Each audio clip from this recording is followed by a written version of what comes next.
days passed freely enough, and they drifted closer to the end of their year. No threat materialized, but not much changed either. Lizzie was happy for her precious day, though, and clung closer to John. Yeah, okay, did I get, the wrong ending? Things were easier now. She only wrote in her notebook occasionally, and often showed him what she'd written. Classes remained tolerable, and she didn't have any problems with obnoxious classmates or other people. Despite all the attention surrounding the speech and potential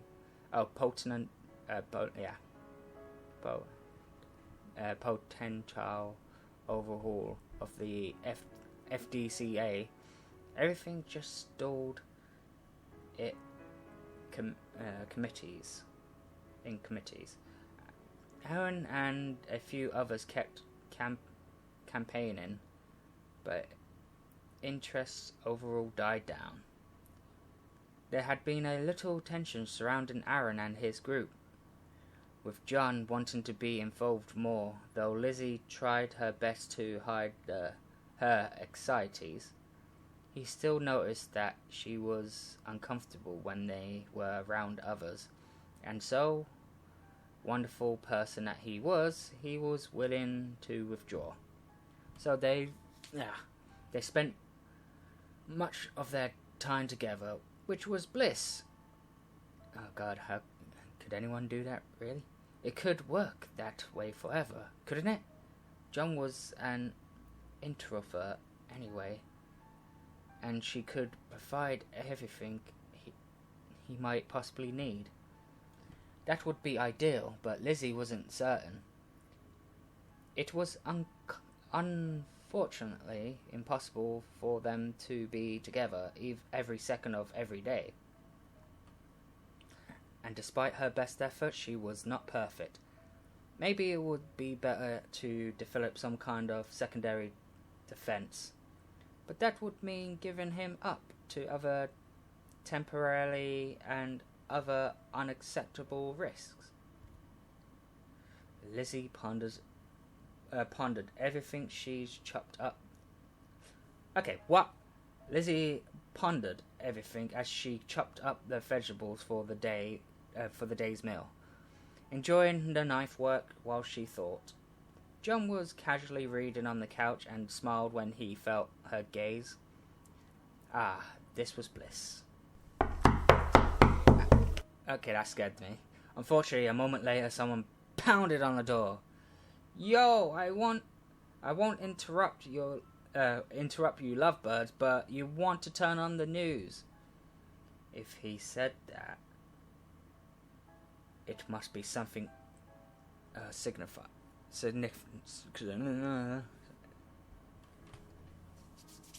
Lizzie wasn't sure exactly what they had said, but John had spoken to Aaron about needing more private space, covering for her, of course, which was wonderful, though Lizzie felt slightly uncomfortable about the whole thing. John had managed to set everything up smoothly. Aaron was already moving on, leaving them to glance at each other. After a pause, John got up and flipped through the channels until he got to the one they wanted. Rampage. What? Worst Rampage in American history. We have just received a report that one of the students in critical care has unfortunately passed away, bringing the total to 11 dead and 2 wounded. Lizzie moved to the couch beside John in a flash, eyes fixed on the television even though she wasn't completely certain why. The news was filled with reports of murders, of course, but the ratio immediately caught her attention. John glanced over to her with a thoughtful look. Why would Aaron call us about this in particular? The fact that the incident is still coming in? One of the most basic facts must have been relevant. That's a good point. Maybe. It's scrolling at the bottom now. I recognize that name. It's a town with a major biotech factory, just like their hometown. He didn't need to say. Distracted by the exact report of the violence, Lizzie had not noticed that fact. She didn't know the name in any case. It made her heart warm to think that the two of them complemented one another, but she was still in a state of rigid alertness. With the lull in updates, the news program was beginning to bring on a guest. There was a Koei-Tech representative, which was incredibly suspicious, even though he was only making a statement of condolences. After that, an academic was brought on. He was introduced as an expert on violent killings, which immediately attracted her interest. After could you stop with the music? Pointless introductory questions, things got more intense. Until the police decide to release direct evidence, is there anything else we can determine about the crime? What's notable is how few were injured compared to those killed, regardless of the weapon used. That's an unusual statistic. And what does that tell us? It might indicate that it was a crime of passion. The individuals were killed were tragically, specifically, not randomly. Even those hospitalized were severely injured after all. But what could cause a student to go on such a rampage? Well, emotions are always strong in high school. No, that wasn't right. The deaths to the injury ratio had caught her attention as well. And an expert had identified it too. But he was wrong about that. Lizzie didn't want to jump to conclusions, but... This is horrible, but do you think it could... Breaking news, the police have released video footage captured during the tragedy to the media. Children and sensitive viewers may not wish to watch the following clip. Neither of them blinked. The news switched to grainy footage from a security camera on the empty hallway for a few moments still. Okay, hold up. Okay, then a student began crawling across the floor, leaving a trail of blood. Broken arm, cut to their intestines, designed to cause pain instead of death. She could see the student's eyes, but she was sure there was animal fear in them. He was panicking, just trying to get away. Oh, what? A girl appeared on camera. She moved casually but surprisingly fast, swinging a baseball bat idly in one hand. The student gave a mangled squawk and tried to crawl faster. It didn't matter. The girl lunged forward and brought the bat down onto his head. Though the blow was pixelated, Lizzie could practically see the spray of blood. The girl stared down at the body for a moment, face unclear. Then she finally looked up. Wait, it's 1992? Okay. A mad grin on her face. With a peal of laughter, she lunged away, vanishing from the screen. For a few seconds, the footage was only the corpse set on the sound of her laughter. Then it cut out abruptly. Only then did Lizzie realize that she was on her feet and holding her knife, her reactions had been instinctive and oh god. John looked a little concerned and touched her arm. Lizzie! You're right, She sat down on the couch beside him and carefully set a knife a few inches out of easy reach.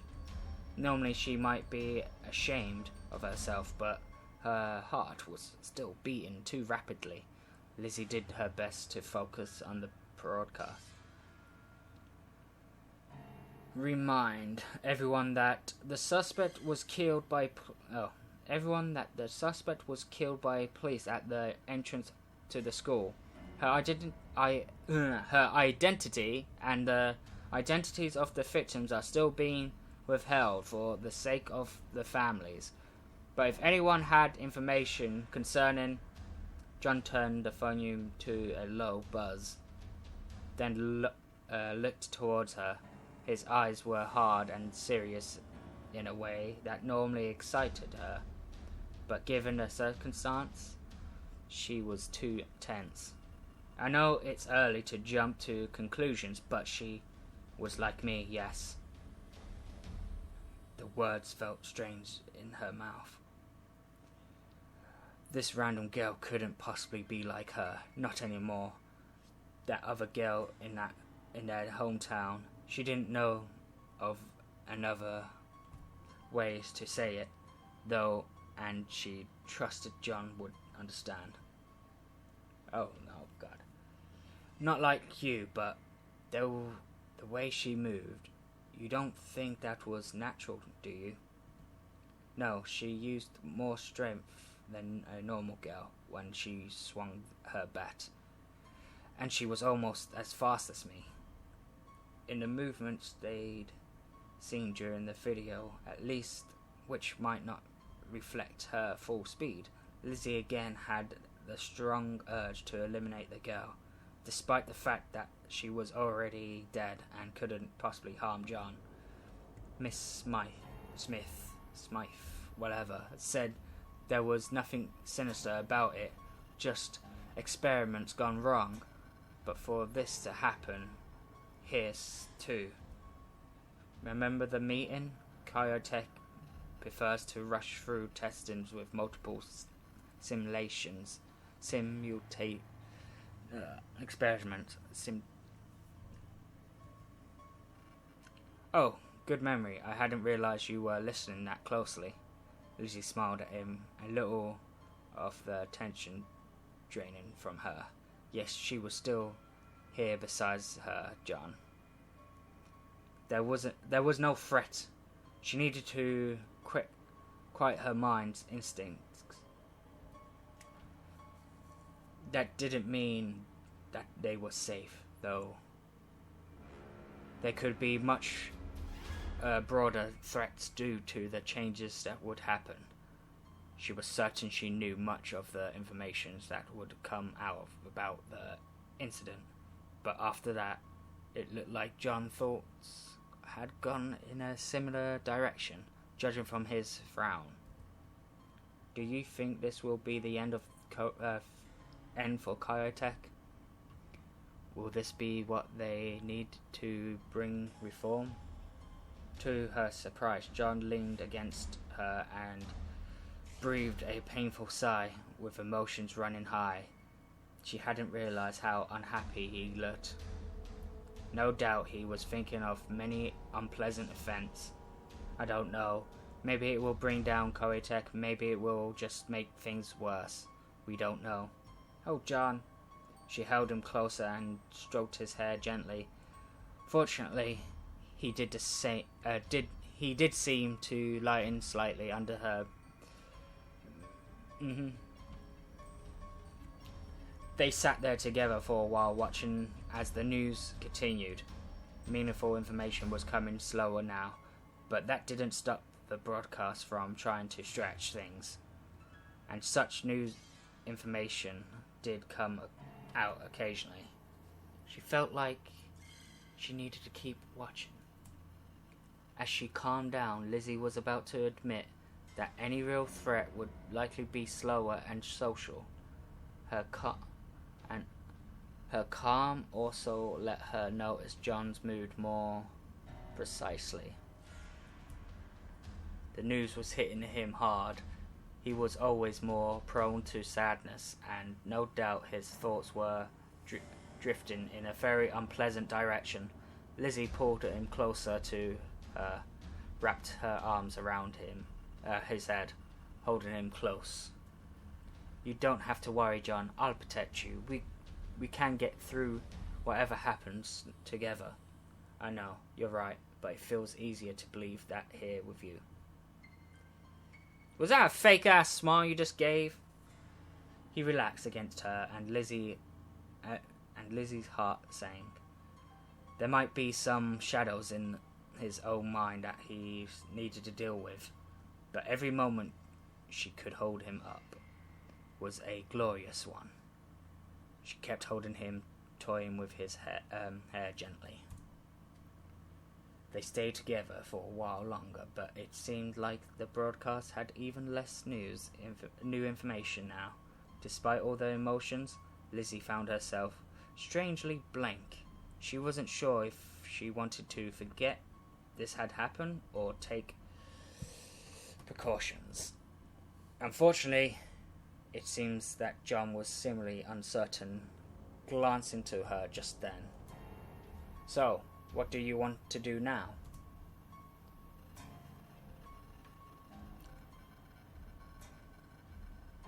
"Train to prepare for arrival."